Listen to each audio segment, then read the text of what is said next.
to a miraculous Monday, magnificent Monday to every single one of you, wherever we find you today. Today I am, well, what can we say? I'm a little bit disheveled, a little bit unkempt. I've been at the fracture clinic in Tweed Heads with my boy Tommy left here about 6:30 this morning and got home at a bit after 10 o'clock this morning. His cast is at a broken toe. His cast is off. And when you kind of do things a little bit out of sync, a little bit earlier, a little bit later, I looked in the mirror and I was like, oh, I didn't actually get to the grooming part of the morning today. And, I was a little bit tempted to go and groom before I did this video. And I was like, you know what? Like, I'm sure there's plenty of human beings that have days like this where you kind of get halfway through your day and a part of your morning rhythm didn't quite happen and you just got to keep on going. I'm sure you're okay. I'm sure you're not going to switch off because, I done a little bit of wax in my hair and I didn't shave today. That's okay. Hope you are well today. I'm a little bit torn about an Anzac Day holiday for, some states and not others. I'm confused. Confused on the right word. I'm not sure what my view and opinion is on it, but I'm not going to talk about that today. What I do want to talk about is an experience that I had in 2006, which has definitely shaped my views around war. I'd love for you to share your own views around it. But I just want to share with you some stories. It's a bit of an Anzac Day special. I'm just on the back of coming home from Melbourne. I went down for 2 days. I really had a real yearning to see my family and my school friends. I'll share some photos with you because I put some in here. I saw all of my schoolmates on Friday night.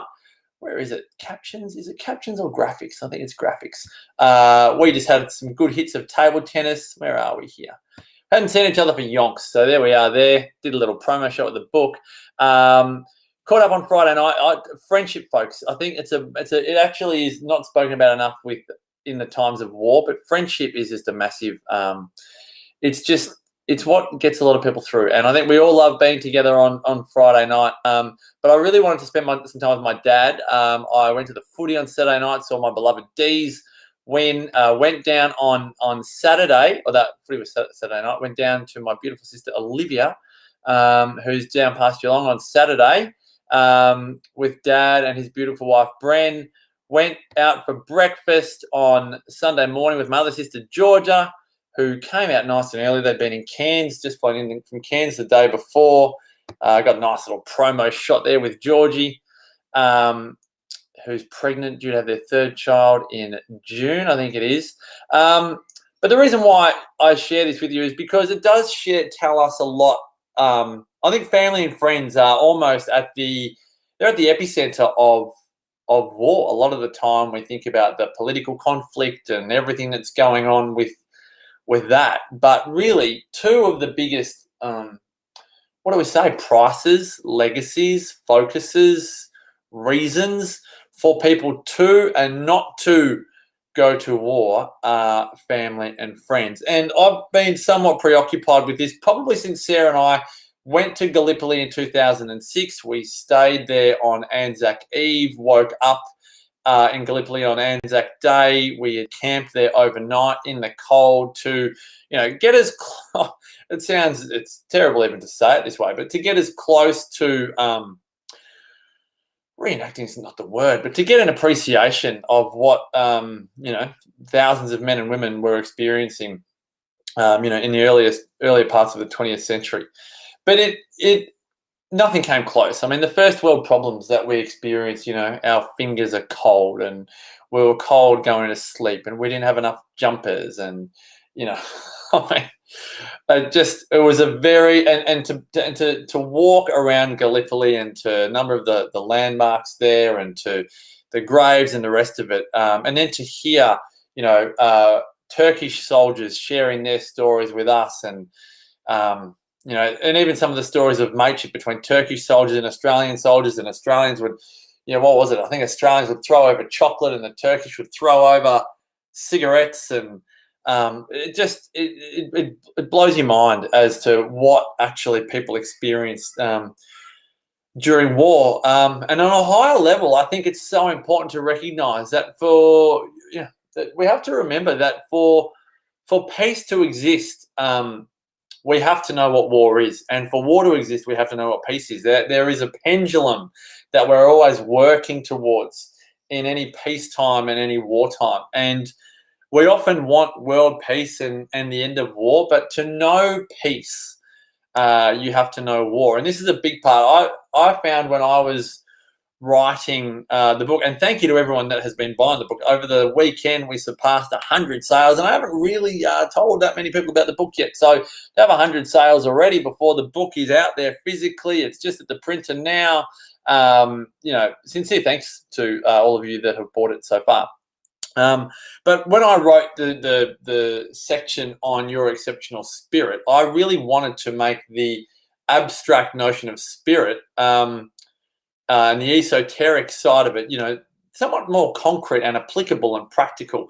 And so for me, I shared stories and some that and I'm now going to put a little sticker when I know what I'm going to talk about in one of these dailies.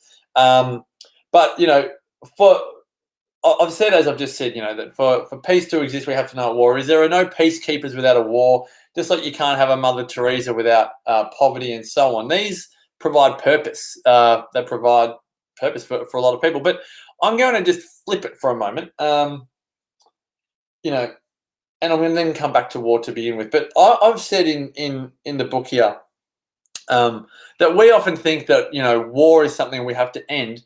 And we might say that about world war, but what I've put in here is global household warfare.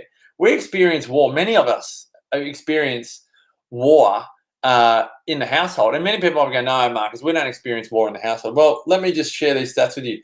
World Health Organization estimates more than 1 in 3 women on the planet have experienced physical and or sexual intimate partner violence or non-partner sexual violence in their lifetime. Up to 38% of murdered women around the globe were killed by their male intimate partner. More than 10 million Americans experience domestic violence each year. In Australia, 1 domestic violence incident takes place every 2 minutes. 1 in 3 women have experienced physical or sexual violence by someone known to them. Sexual assault and domestic violence are the most common crimes committed in Australia.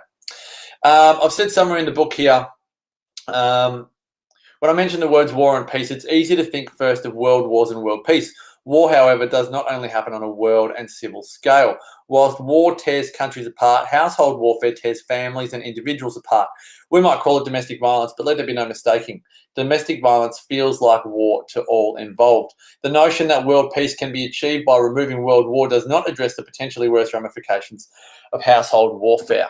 And so I want you to just wrap your head around this philosophically, around what war is, because we're not just talking about world war. Yes, that is a large part of the equation, but potentially a larger part of the equation is warfare on a domestic scale and on a household scale. And I say this because, not because, but I say this, in light of the fact that coming up next week, when the news cycle has progressed past Anzac Day, we will be going into Domestic Violence Awareness Month in May. And again, it feels like war to anyone who has been in a domestic violence situation. The vocabulary, the actions, the decision-making, retreating and escaping, and all of the vocabulary that we would use with war, we would also use with domestic violence. The strategy for someone to leave that relationship and to relocate and to find a new base and all of these things, I'm telling you, to the people that are involved in those situations, it feels like war. So don't necessarily pigeonhole war into soldiers and the rest of it. But at the same time, if you can, because this is politically incorrect these days to even talk about, is see the bigger picture of what war provides, whether you're talking world war, domestic violence, and the rest of it. There is you would have heard me talk about this with Dr. DeMartini many times before, but I asked him about it again last week. The more challenge that you've had in your life, the more power you have access to. There is no doubt that if you have gone through major stuff, call it domestic violence, call it world wars, you are one of the strongest, most powerful individuals on the planet. And I want that to really sink in with you. And if you haven't gone through one of those two things, as I have not, then I want you to think about the greatest challenges that you've had and consider how strong those challenges make you. I think it's absolutely pivotal, essential to think of your challenges as ways to strengthen the muscle, the spiritual muscle of your life. And then on that, I just want to double check that you've got the right microphone here because I might be sounding a little bit odd. Default input. Oh. Tinny. I've changed it over now. On that, I also want you to consider the woo-woo behind war, because so many people have shaped their lives in a positive manner by their experiences of war. One of the overarching graces that seem to happen in war is men and women falling in love during war times. The number of families, the number of relationships that have originated during war times is beyond belief. And that could be at the liberation of a war. If there was no liberation, there would be no joining of two human beings. So, I mean, the example I talk about all the time, Eddie JQ, one of the wonderful exceptionals featured in the book. Eddie JQ met his wife, Flor, after the liberation. I think it was in Belgium or was it Paris? But in any case, they would not have met if it wasn't for the liberation. I could tell you story after story after story of romantic, intimate relationships that began soldier to soldier. Ada Merkes and her husband, again, Ada also featured in the book, soldier to soldier, survivor to survivor, that came together in certain situations that were terrible living situations and traumatic life experiences that actually were the seed of something truly magnificent. That wartime was the seed for many births. People that owe their life really to a war taking place that brought two people together that created families. And I know it's unsavory to even talk about it in that manner, but that's what happens. And so life is not so black and white and straight down the line to say that war is bad and peace is good. None of us like war. I don't think any of us can consciously say that we love war. But the world works, folks, in some of the most mysterious ways. And I want you to consider that when you think of how unsavory war can be. All right, folks, that's going to be me for the day. If you haven't ordered your copy of Your Exceptional Life yet, you are more than welcome to do so. I'll be personally signing every single one that is pre-ordered. That's books that are ordered in the next couple of weeks whilst the books are being printed. And then after they're printed, then it goes all over Amazon and Booktopia and Book Depository and all the rest. But these are the books that will be arriving at my very home. I'll be, what do they call it? Pick, pack, and send. I want that experience of pick, pack, and send myself. I'll get the kids involved. I'll sign your copy. There'll be free delivery on that as well. And I cannot wait to hear your feedback as to what you thought of the book. People go, oh my gosh, Marcus, congratulations. You've written a book. That's the best. Oh yeah. What if nobody likes it? What if they don't like it 5 years down the drain? No, but I'm sure you will. I hope you do. I actually can genuinely say I think it's a great book. I'm really happy with it. I hope you are too. If you decide to spend $27.95 and well, it's a wing and a prayer. Make the rest of your life the best of your life. That's the tagline of the book, but I say that to everyone. I wish you a wonderful day, folks. Enjoy the rest of your Monday. Wherever you are in the country, if it's public holiday day, enjoy it. If you are in the middle of a work day, as I am, enjoy that as well, because we live in the best country on the planet. Thank you to everyone who has served our wonderful nation. I know it was Anzac Day yesterday.